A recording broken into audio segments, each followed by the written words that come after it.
And we're live, episode 34 of Echelon Orchid in our Whiskey Wednesday edition.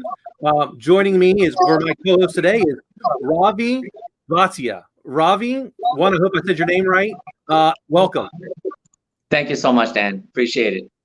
Absolutely. So, welcome to Whiskey Wednesday. On this day, we talk about leadership. And for those that don't know, and probably many of you don't, I work with Ravi's sister Rainu, who's our chief marketing officer at the credit union, who is great. Her and I started on the same day, and I like to tease Rainu in that I have seniority over her because I started 30 minutes before her.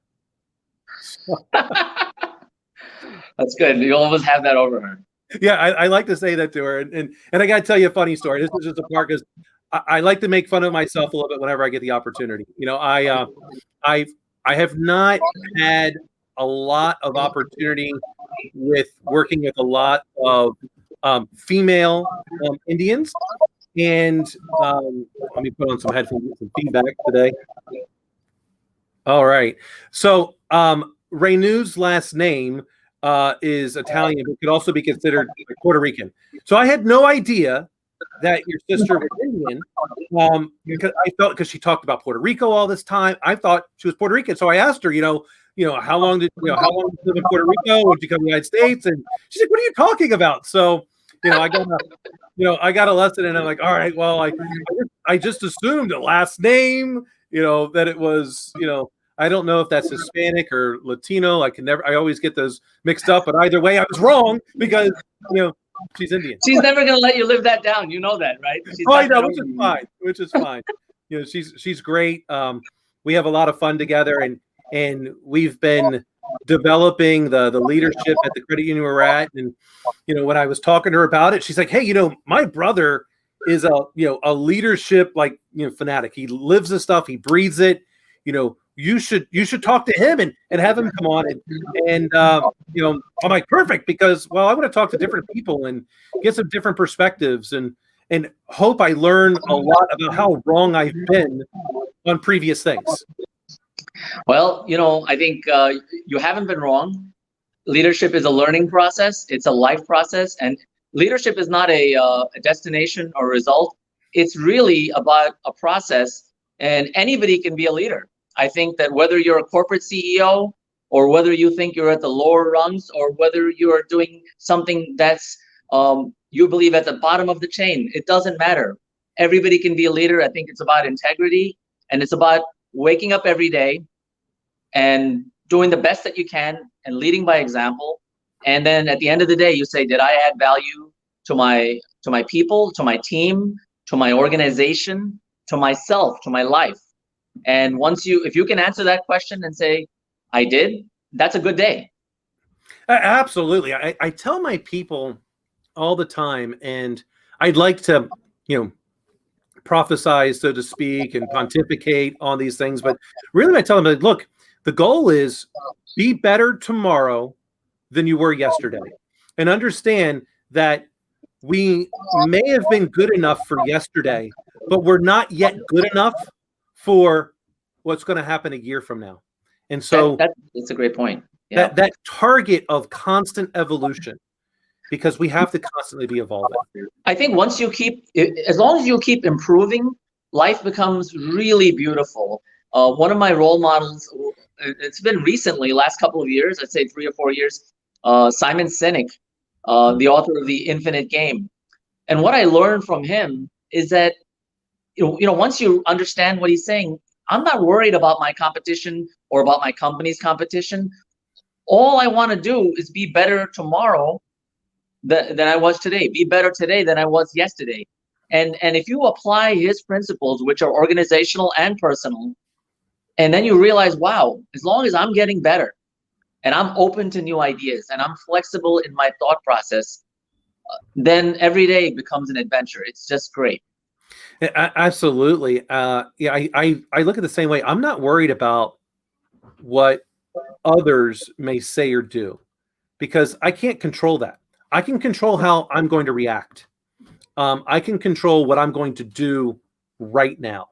And I try to instill in my students and everyone, look, let's, it's not complicated, it's complex. And so, we Mhm. were working through some issues in technology the other day. I'm like, let's break this complex problem down.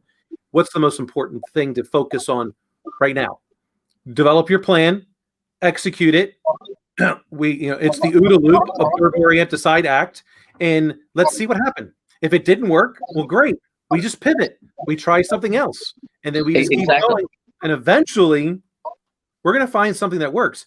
Failure only occurs to me when you give up. You're just like, I'm done. Yeah, that's the only failure. I mean, I think that failure and success are kind of like both imposters in a way, because the only failure is when you do give up. And I think applying those scientific and engineering principles is very important.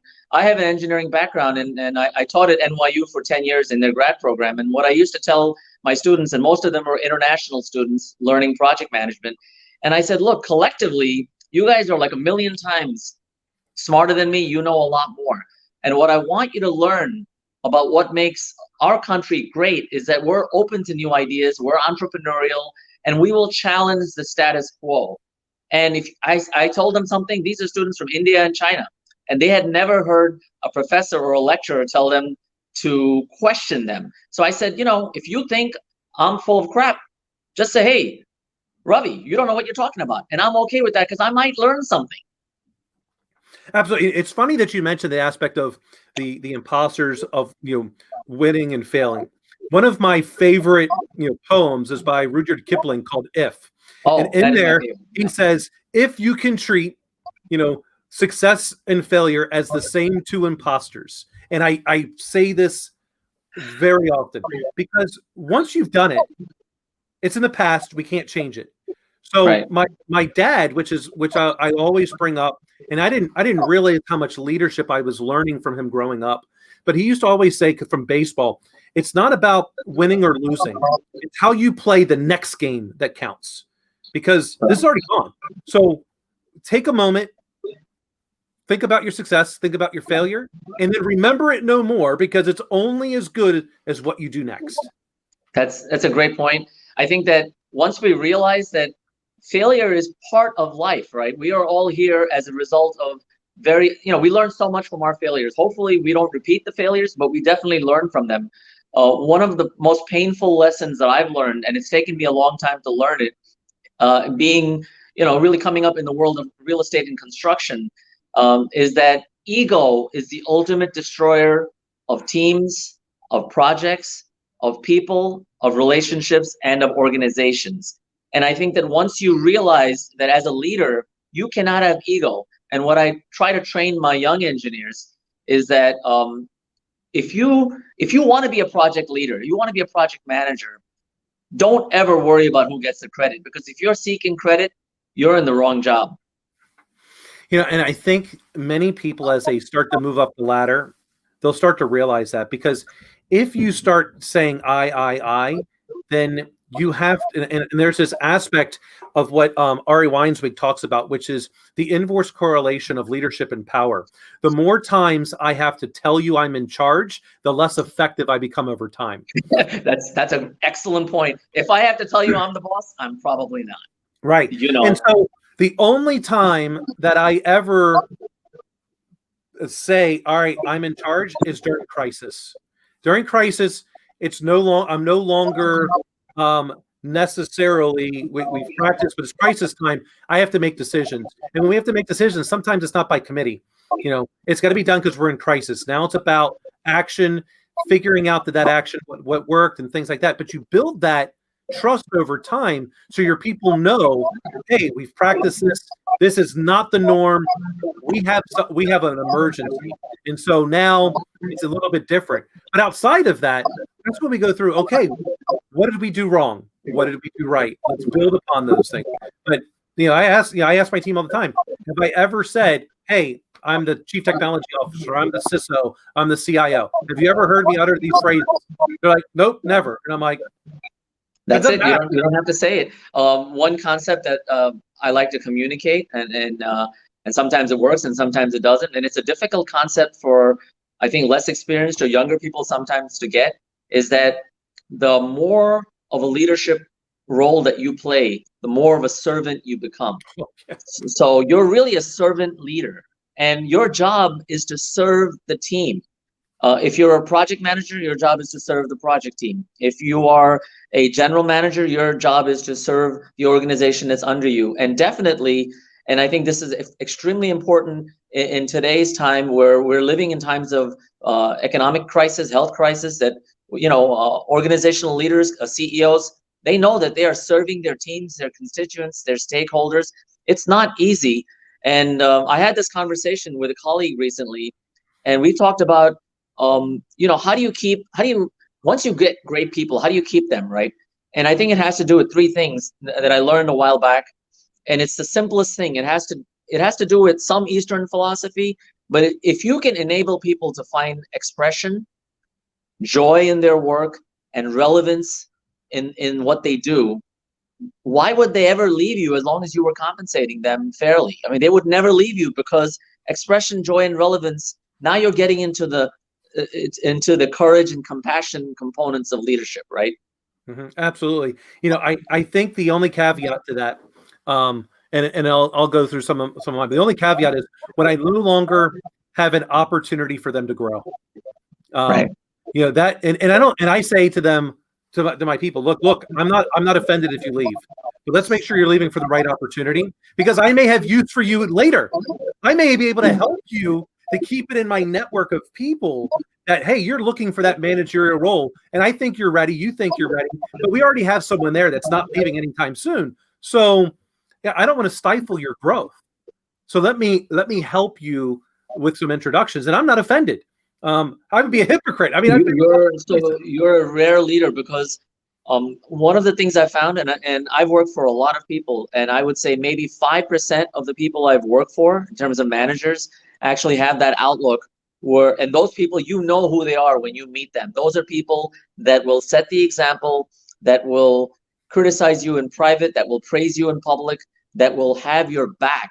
And once you find somebody like that, you never want to leave that person, because they really understand how it is to connect with people. Yeah, I had a guy before I was eating dinner call me up that worked with me at several companies ago, and I helped him get his current position. He's been there for quite a while.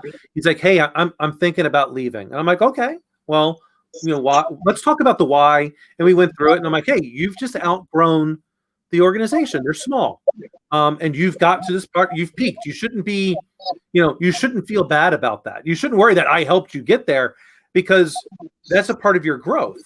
And what I take about that aspect of growth, I believe in that worth aspect is, I want to make sure my people are so trained, which makes them so marketable, that they no longer have to feel like being a yes person, because then they're always going to tell me their truth. And by them doing that, they learn how to be a leader. And in return, I get to be a better leader by getting them and their perspectives and their confidence that they get to not be a yes person. I need to make great decisions. I can only make great decisions if I have great people around me. That's a rare quality. And, I've told this to people that I've worked for in the past. I once told it to a developer. I worked for a major developer many years ago in New York.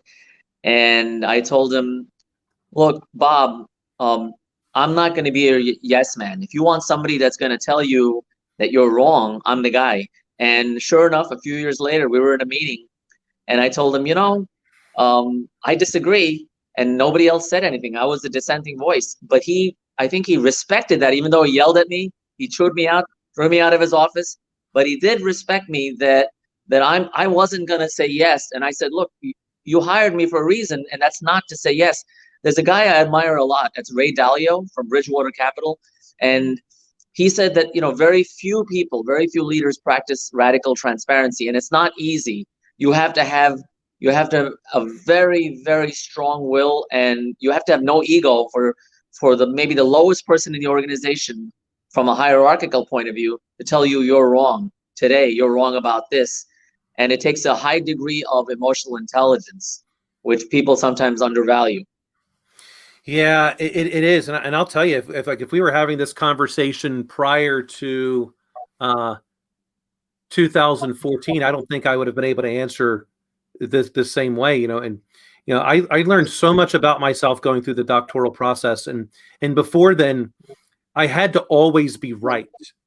Even though a lot of people that worked for me loved it, but I had to be right. I had to, maybe not with them, but to everyone else. And then when I went through that doctoral process, I learned this interesting thing to me, which became, it should have been evident, but it wasn't. In science, we either accept or reject the null hypothesis. Right. So it's not about being right.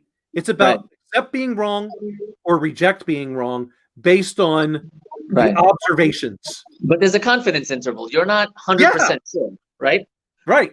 Well, you have to, you go through those probability matrices, and depending on what you're using, a Mann-Whitney U test or whatever, you go through and be like, hey, based on what I've observed in these population sets, or the evidence, I accept being wrong or I reject being wrong, and that changed my outlook and on so many things, and I don't think I would have I don't think I'd be as successful with people if not by then. And a lot of people will think, oh, I'm arguing for the sake of arguing. No, I don't know that I necessarily agree with what I'm saying myself, and so I want to be wrong in those cases, because then I learned.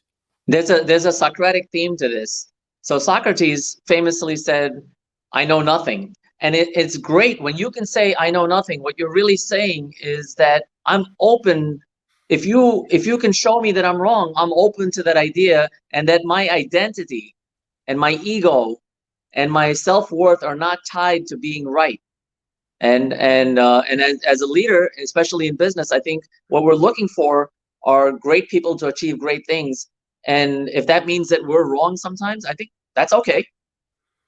It is. I had this argument with one of my mentors, and it's a fun argument for me, because I said to him, would you rather be right and lose or wrong and win? Wow. Loaded question. And he said, I'd rather be right and lose every time, because I have to be right. And I said, I'd crazy. rather be wrong and win, because that means someone else had a better idea. That's right.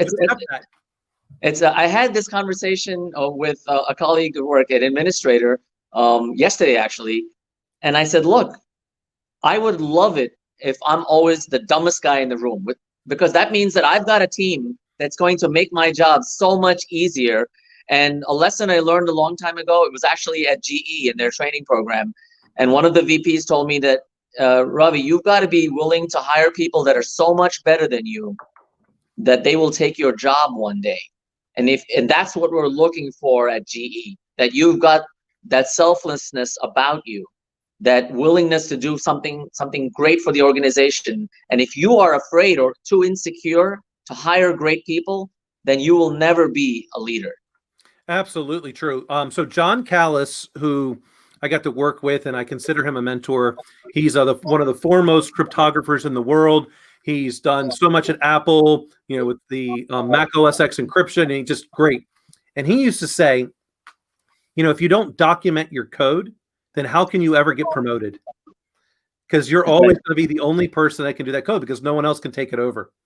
I'll tell you something related to that. So years ago, I worked for a systems contractor in Canada, and our company decided to save money, and they outsourced all of the code. And this was a major project. And they outsourced the code to Asia, and they thought they were going to save money, until we got into integration testing and we found out that there were failures.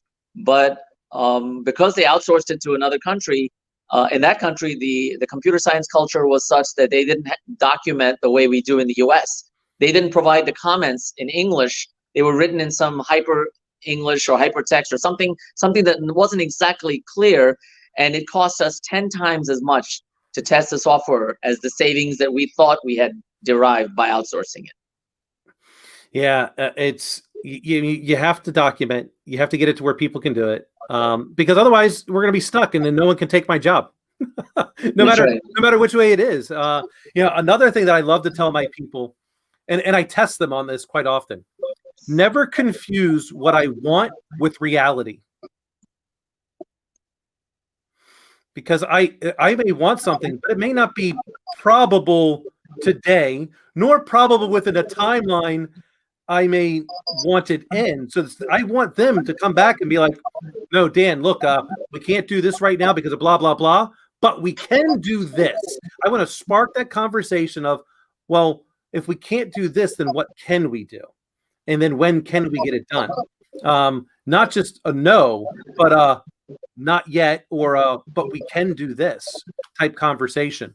And sometimes I just tell them stuff that I know is not necessarily, it's not going to happen maybe in our lifetime, but I love saying this at the credit union. Hey, Elon Musk says we're going to colonize Mars. So how are we going to be the first credit union on Mars? So a vision, right? Yeah. Here's one of the greatest examples of leadership I learned. It was actually at a leadership seminar in Paris for that same systems company that I was working for in Canada, French company. So they sent us to Paris. We spent a week there. It was fabulous. And they had us do an exercise. They broke us. There was 6 people on each team, 12 people. And there was a ball. And they said, everybody gets a number 1 through 6. And everybody has to touch the ball. And you got to do it as fast as possible. So initially, we tossed the ball around. And it took about 9 seconds. And it was a control group. So we didn't know what the benchmark was. And then they came in and they said, well, you got to do better. So then we figured out, okay, we put the ball on the ground, and then we each took turns and touched it. And we did it in like 2 seconds. And then they said, no, you can actually do better than that. And then we got the idea. We put the ball on an incline, put our hands on the incline and rolled the ball down. And we did it in 0.8 seconds. And we succeeded. And the lesson was that on a project, if you tell your team what your actual goal is, if it's so ambitious, if they had told us initially that the benchmark is 0.78 seconds, we would have said that's impossible and we would have gotten discouraged. But instead, they let us fail a little bit. So the incremental failure that was harmless. But then when we had a success under our belt, we celebrated the success and we said, we just cut 9 seconds to 2. So anything is possible in our world with this team. And that was a lesson that's always going to stick with me because that's something you cannot forget. That is a great lesson. I wish I had an example like that. That's something I'm going to take away because I think that's something that can really be explored a lot more into, while I talk about, can we improve? How can we improve? I've never thought about, or what's the expectation? Let them fail fast in this case. Tom Peters used to say that. Fail. So he said that he would rather reward excellent failure, and he wanted to punish mediocre success. Yeah. And where that I think derives from, and of course, I'm dating myself, Tom Peters in the 80s, right? But I have this weird sense, having worked for a lot of really great companies, is that the sense is that I think from a management point of view, the average manager is lucky if they get 50% engagement from their employee or from the people that they trust, right? 50% is pretty good. And I believe that number can be increased very, very easily. And analogous to that is project management. I believe that 95% of projects can be improved with no incremental cost, just by applying simple methods of project management, project leadership. And one of them involves using a little bit of Eastern philosophy. I've done a 20-year deep dive in Taoism and Buddhism. And what I've learned is that we've got some great concepts in the West with our open system, our entrepreneurial ways. So you want to apply dynamic balance? Well, I don't know what that means. It's part of the I Ching. It sounds right. It's part of the I Ching. Especially the Tao Te Ching, what it really taught me was that if and I can never say this to a manager because it sounds sort of like anti-business, but it's not. If you do the best that you can and you follow a process and you don't worry about the result, it takes away all the stress. And now you have left it all on the court, all on the field, and the result is the result. But you've done your absolute best, and you have, more importantly, you have gotten and extracted the best out of the team, and you have raised the team to another level. If you can do that, That to me is better than having an accidental great results, because you have applied excellence in the process. And I think that's the takeaway from project management. Yeah, I absolutely agree with that. It's funny when you bring about those Eastern aspects. So I spent a lot of time in martial arts, and that's where, being, the Taoist aspect, the I Ching, so I always remember dynamic balance. It's those pieces that have to be able. Yep. And it's so hard for humans, I believe. I don't want to say just Americans, because I've seen a lot of it in different areas around the world, but I think it's hard for people to accept that. What do you mean this is it? I'm like, look, the score is the score. Like, if you play a round of golf, when the ball goes in the hole 18, the round's over. It's reality. Right. So what are we going to do next? How are we going to spend our time on the putting green where we can cut back those strokes? I mean, that's where most golfers lose their strokes. So exactly.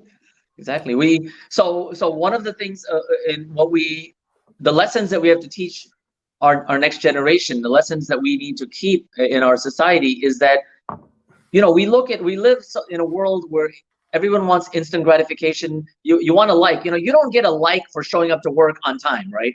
Like, that's not how we grew up, right? You don't get a like for that. That's just part of your job. And you get a like for doing something that's a little bit more than what you're getting paid for.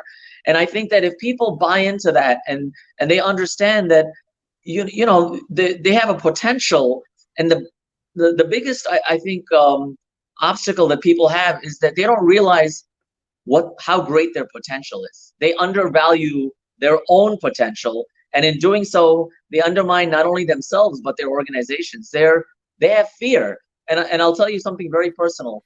I think that fear and doubt are the two greatest enemies of our personal success. I actually get that from the Bhagavad Gita, that the lessons we learn from that if you have fear, you cannot fear anything in this life, because we're born and we have a life, and then one day we'll die. But what is to fear? If you don't fear anything, that's good. But if you doubt yourself, why would anybody else ever have confidence in you? Bet on yourself, because if you're not willing to, no one else will. Right? Exactly. I want to hire people that are betting on themselves every day, and then I want to help them increase that bet and raise the stakes and say, you can do a lot better than you're doing. And I wish more managers and leaders thought that way. I hired a guy once who was an engineer working for a subcontractor, and I was working for a big bad developer, and we wanted to hire somebody with his knowledge. And I reached out to him on a Friday. I said, I want to hire you. And my boss said, go ahead and hire that guy. And he thought it was like he had hit the lottery. And I told my boss, I hired somebody that was better than me. He's going to take my job. And guess what? He did. But which is great, because that allows us to go to next. Exactly. I want to go back a little bit to that servant leadership. I think a lot of people may not really understand what servant leadership is. And when I was reading one of Ari's books, he talks about his example of servant leadership, because one of his big things is he owns a restaurant. He owns many businesses, but one's a restaurant, and that's the one he really enjoys. And he goes, his aspect is leading through serving water.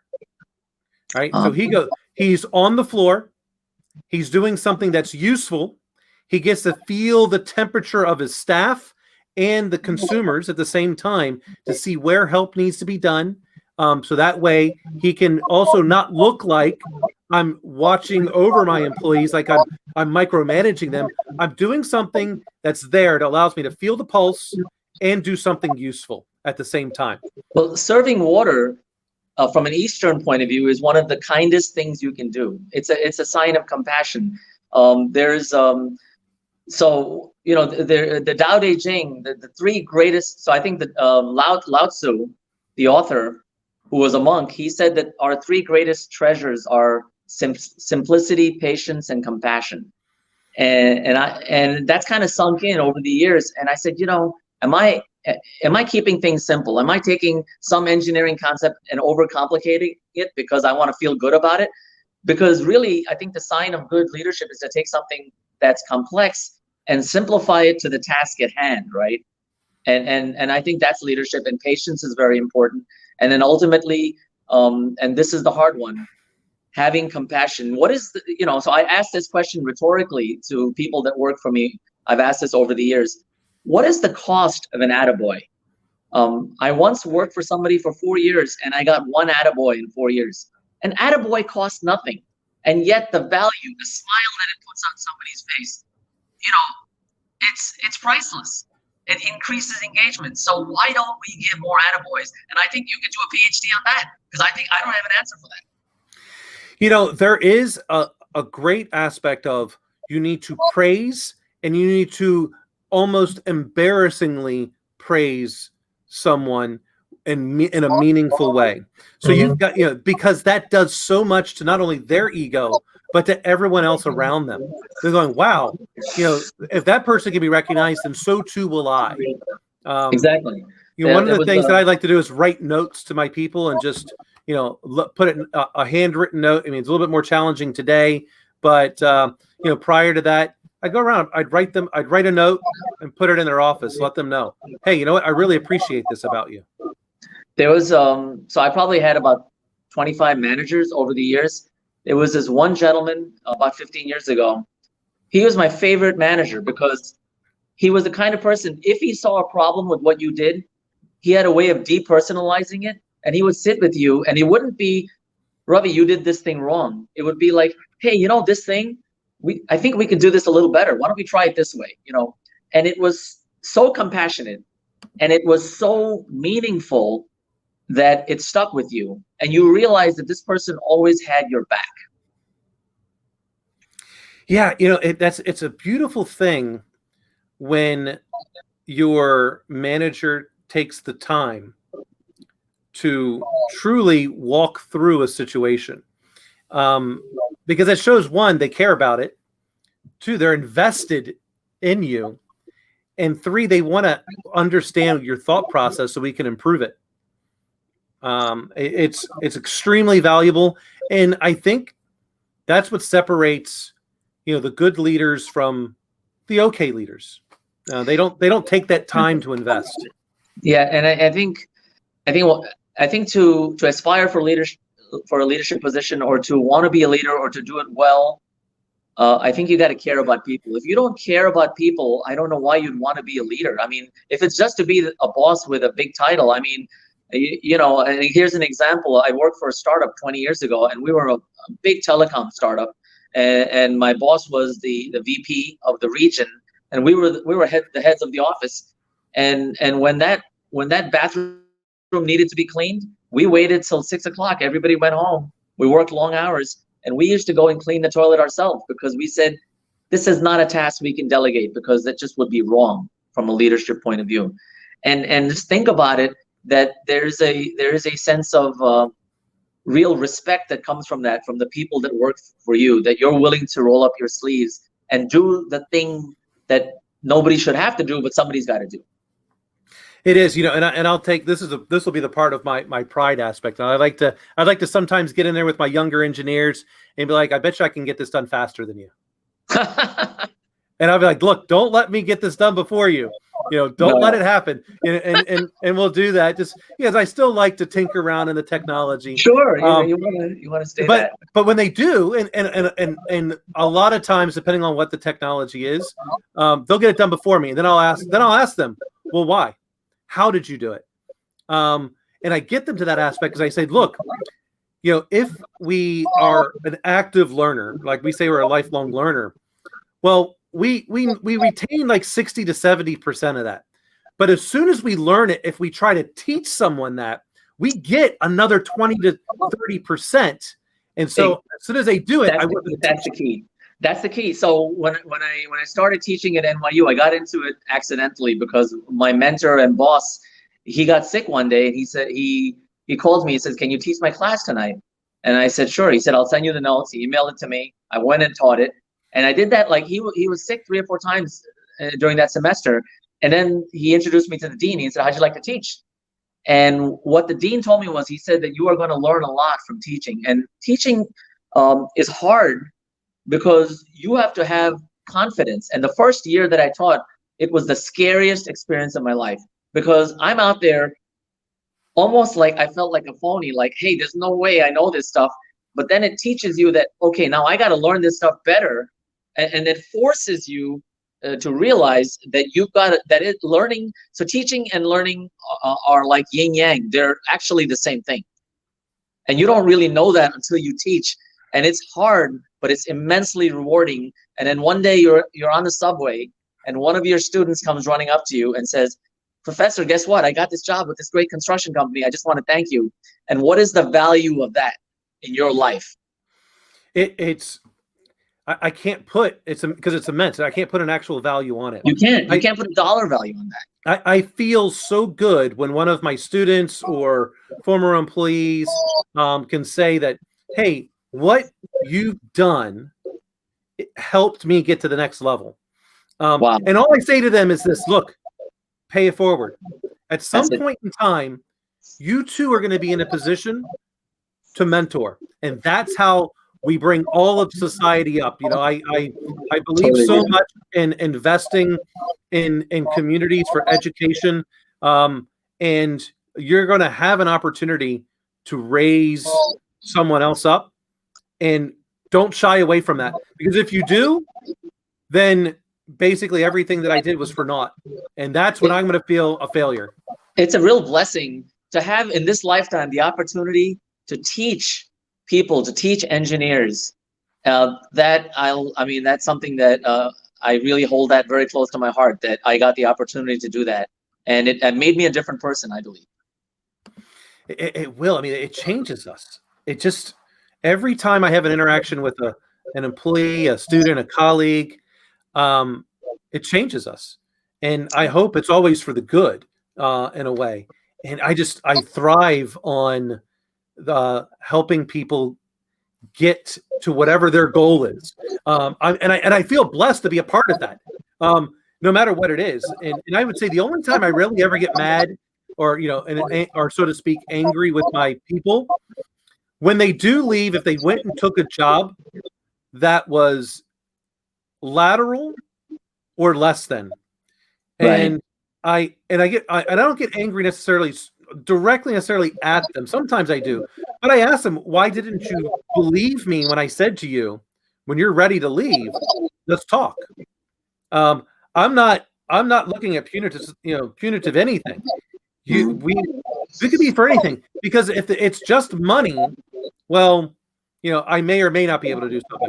If it's right. Opportunity, I can definitely do something and help you. And so that's the only time, because in that aspect, because I look at it as that means I failed to deliver something to them that would enable them to trust me with their future and their career. That's what I get angry, and not really at them, but more so at myself. Yeah, there's a tremendous responsibility and I think accountability and trust that managers and leaders have, that you are entrusted with somebody's life and career, and once you take that seriously, I think then you realize that the necessary condition of that is compassion for that person and what they're going through. Yeah, and that's why I love this aspect, that I use, and not use. I use it, but it's called leading with empathy. Mm-hmm. Because you have to be compassionate, but I also have to be able to predict the future needs of the people that I've been entrusted with, right. And whatever that is, and that's hard. It's it's hard. Because you have to engage them. You have to also be vulnerable to them, and being vulnerable in any relationship is hard. But that helps us with our marriages, our families, our kids, our coworkers, our employees, our employers, by being vulnerable. Yeah, and it goes back to, once we let go of ego and identity, and in today's world, we identify too much with the ideas that we have, or the people that we look up to, instead of taking a more selfless approach of disconnecting our identity from our ego, and then that opens up a world of potential and possibilities, right? And I think that's really the next frontier of leadership, and I think that's where I hope to evolve to a point, so we're always trying to improve. That's where I want to get to, where I can continue to empower people to get better. Yeah. How do you think, for those that are watching now or later, or even people that may find it at a future time, how do you think people can work on separating that aspect of their ego and their ideas and self-worth? Because that's a hard thing. For me, it was getting beat up in martial arts all the time. It's very difficult. I think it starts with I think it starts with connecting with people on a level that, it's like you go to a party. Don't ask people what do they do for a living. Don't ask people who do they vote for. Just try to understand them as human beings. And as parents, I think that responsibility, and I'll give a personal example. I tell my daughter, she's 15, I tell her, look, you don't have to agree with my ideas. I want you to challenge my ideas. Challenge my ideas and tell me, hey, Dad, you're wrong about this and I don't agree with you. Because I said I will find great comfort in the fact that you could challenge me. That means that in your life, you will be able to challenge anybody and you will think for yourself. And I think that once we realize that we have to, we have been given this amazing brain to work with. And that means that we cannot be tied to, once we give somebody else, once our ego is tied to somebody else's thoughts about us or what other people think about us. Wayne Dyer used to say, God rest his soul. I mean, I really admired Wayne Dyer greatly. He said, what other people think of you is none of your business. Similarly, don't let people put you in buckets. And I learned this lesson a very hard way in grad school. I was very young at the time, and I tried to put, I tried to put my professor. It was an accounting class, and I put him in a bucket, and he had an accent, and I said, "Oh, you come from that part of the world?" And he said, "Look," he said, "don't put me in a bucket." He said, I did come from that country, but I got my PhD in England. I worked in California for a startup. And then I teach in New York, but I do consulting in Texas. So am I American? Am I French? Am I Belgian? Am I African? What am I? And he did it in front of the whole class. And the lesson that I learned was, I'm not going to put him in a bucket, but then I'm not going to let somebody else put me in a bucket. And I'm not going to identify my ego based on the ideas that I have. I think that's a great concept. I think, unfortunately, and I probably do this way too often as well, is put people in a bucket. I hope they prove me wrong, but I probably do it. I probably do. It's hard. It's really hard because you know what? I think our human nature is, even if you have a scientific background or an engineering background, we're taught that there is a solution to everything. And, it's an engineering solution. There's a box, there's an input, there's an output, there's a control mechanism. So that's a bucket, right? But people are more than buckets. People are there are different levels also of intelligence, emotional intelligence, spiritual intelligence, book knowledge, experiential knowledge. And so if you can respect all of that, and once you stop judging people, things, and places and concepts, all of a sudden you start learning a lot.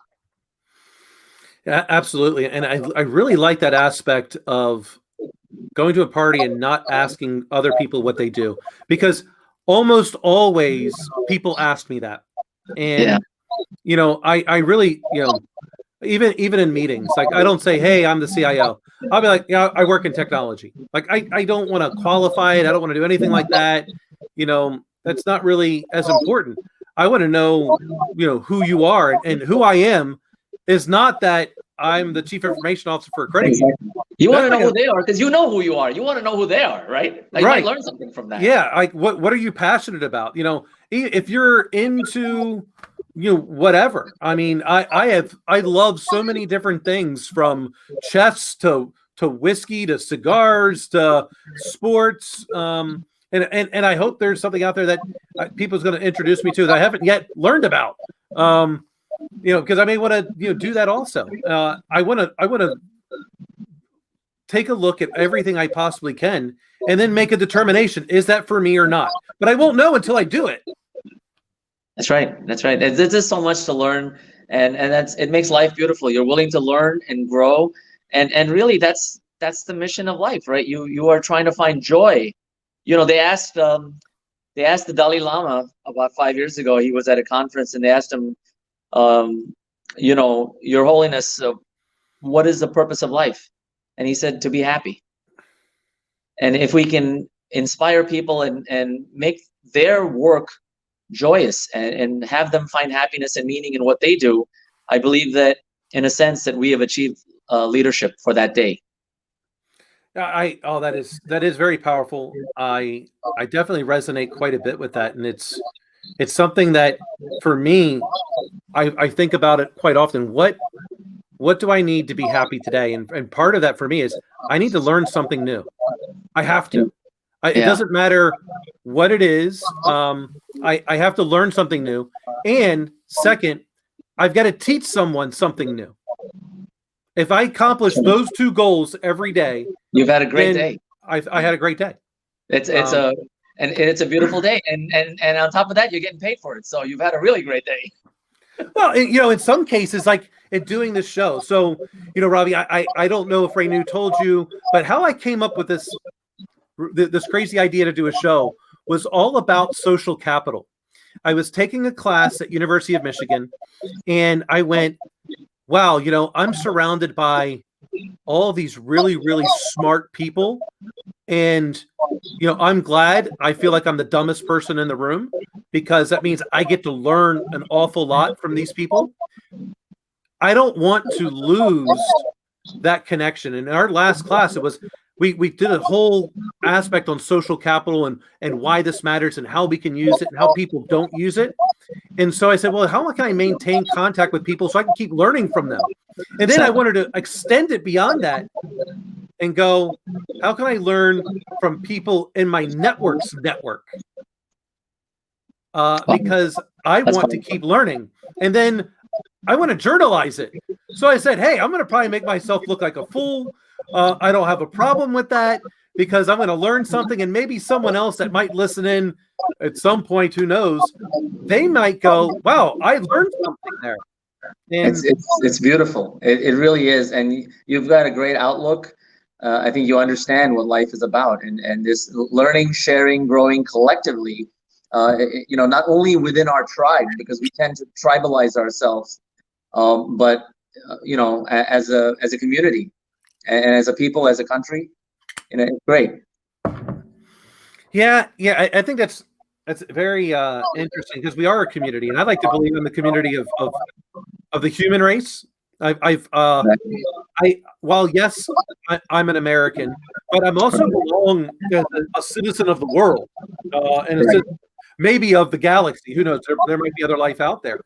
And so I think a lot about leadership, and what is lost on many people, is trying to find what we believe that are in common.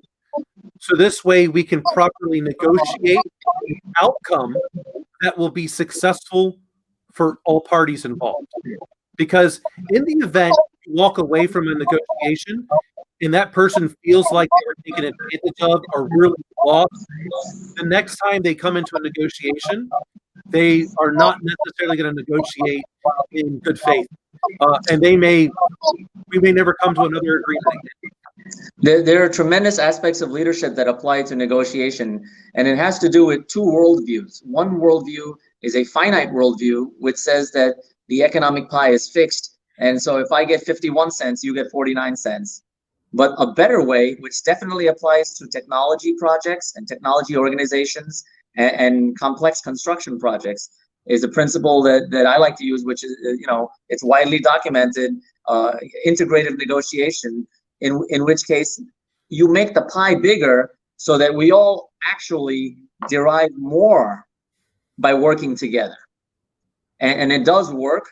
And the more complex the project and the more complex the organization, the more this type of win-win negotiation works. And the old style of beating each other with the club over the head really doesn't work anymore. Yeah, isn't it interesting that, so let's say we're, neither one of us had anything. Okay, we're going into some joint venture, and it's $1 million. and neither one of us had $1 million. Neither one of us had $1.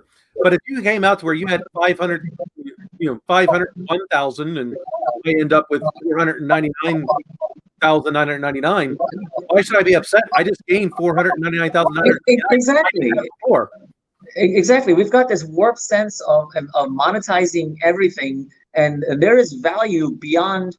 So money is one aspect of value, and it's a store of value. So money by itself does nothing except what it might be able to do in the future for you, or maybe your ego is tied to it or something. But real value, there is value in enriching people. There's value in having good health. There is tremendous unquantifiable value in having great relationships. And so and I think Bill Gates referenced this a while back, and he said our GDP underestimates and undervalues the aspects of our lives that have been improved by technology. You know, we're living lives today that a wealthy person 40 years ago could not live. We have automation, we've got telecom, we've got information systems, and we have all these things that are marginally very inexpensive. And yet we're still looking to monetize and assign a value to everything. And you can't assign a value to a great employee-manager relationship. What is the value of that to the organization? Well, and we won't know, because we won't know that until they've finally left. Exactly. And people are our most important asset, as we have realized. And you know, we are in a service sector economy where we're learning that people can provide great value by working virtually. So it's changing the dynamics of how we work. Even where people are finding better work-life balance. They're able to not commute every day. There's a tremendous value being added every day. So there are some things that are changing our worldview, and it's going to be exciting in the years ahead how we integrate technology and relationships. About 40 years ago, John Naisbitt wrote a book called Megatrends. You might be familiar with it. Mm-hmm. And he predicted the future, and he said that the more technology you have, the more you need human touch, human relationships, and he called it high tech, high touch. So it's important that while we love technology and we use it, it's still a tool. People are still very, very important and relevant. Oh, absolutely, they are. I can't discount that enough, and that's probably why, after reading so much of what Ari had put out and all of these other anarchists and applying the capitalistic aspect to it, that if I don't teach the next generation how to be a leader, even if that means they go to be a competitor, that just means I have to also learn how to compete better as well. I failed as a leader. I need that self-sustaining aspect of having business be a part of the community. So in the distillery that I'm in the process of here, we are investing into the education of underserved communities. And that's great. The reason for that as being part of it is that it is somewhat selfish, because I need them to grow up to get really good paying jobs so they can eventually afford my product. But they can never afford it if I don't invest in them to get something more than what they are, something more than what their parents were, maybe something like that.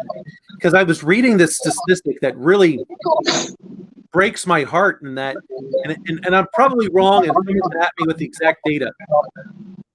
But it was in the 1940s or 50s, if you were a person of color that lived in poverty, you had like a 11% chance that your children would also live in poverty. And if you were someone that was Caucasian in the United States, it was like 9%. Well, now we fast forward to today, and it is 41% probability of a person of color that your children will be in poverty. And I think if it was a white person, it was something like 29, something like that. So big gap there. But regardless, that meant, wait a minute, if you're living in poverty, it's a coin flip that your children are in poverty. It's scary, and it's that's really unnerving. And I think that perhaps our greatest opportunity as a society is the recognition that education is the way forward. Always, it's always about it, because education, it not only lifts the person getting educated, it lifts their tribe and community, but it actually lifts the nation. It makes our country more competitive, and we need to be more competitive because we live in a competitive world. Absolutely. I think that comes back down to ego again. Yes. A lot of public schools are funded by property taxes, so an inner city can't compete. It's not the exactly. It's not a uniform. It's not a uniform educational system, and we're trying to make it better collectively. But if largely the level of education you receive is a direct function, or is proportional to the area, the zip code where you are, and the money that's being spent. And that's unfortunate, because while it may be very parochially interesting, and you say, okay, I live in a great zip code, and my kids are getting a great education, but collectively as a society, we're missing an opportunity to raise everyone up. Yeah, and I think that's a big differentiator. I mean, I know it. So I had a previous guest that I call Sister Mary Margaret. She was never a nun, but I tell everyone she was, just for fun. Then she goes along with it. And she had said, because she's a person of color, she said, Dan, the opportunities that we all have are the same. Because the difference is you got to walk around the corner and get your opportunity. I had to walk 6 blocks, get on a bus, go 10 miles, get off the bus, go another 6 blocks, and I got my opportunity. Right. At that point in time, it's not that our level of effort was the same. For me to even start my effort, I had all of that wasted time that I would never get back. And that really kind of that resonated with me quite a bit. Because she is Mary is definitely a smart lady. Hats off to her. Ravi, I've absolutely enjoyed you coming on. I hope you will come back again and we can talk some more leadership. And so something that I do for all of my thank you so much. It's been a real pleasure and an honor being with you, and I hope we stay in touch. And I wish you well in your continued efforts to be a great leader and a great teacher and inspirational. Thank you. Absolutely. So I got a question for you. It's the last question, and this is something I like to hold people mutually accountable for. What's next for Ravi? What's your next goal? So the next time we come on, we can get an update on your goal. Okay, so I have something very important on my to-do list. I have a book that is about 60% done, and it's on project leadership. It's derived from my blog, which is projectleadershipguru.com. And I've taken and compiled the lessons that I've learned over 30 years, and I've given myself a goal. That book's got to get published next year. So that's the next sort of short-term thing. In terms of longer term, I'm working for a great organization, and I want to continue to achieve project success and organizational success, and really lead by example and continue to fight the demons of ego, which are always lurking around the corner. That is amazing. So, Ravi, we're going to look, and hopefully my audience will be looking to keep you accountable to your goal. Thank you. I appreciate that. So I appreciate you coming on. And if there's anything I can do for you in the future, please don't hesitate to reach out. And I hope to have you on again in the near future. Thank you so much. Thank you so much. Take care. All right, everyone. Have a good night. Enjoy some good whiskey. Take care, everyone. Bye.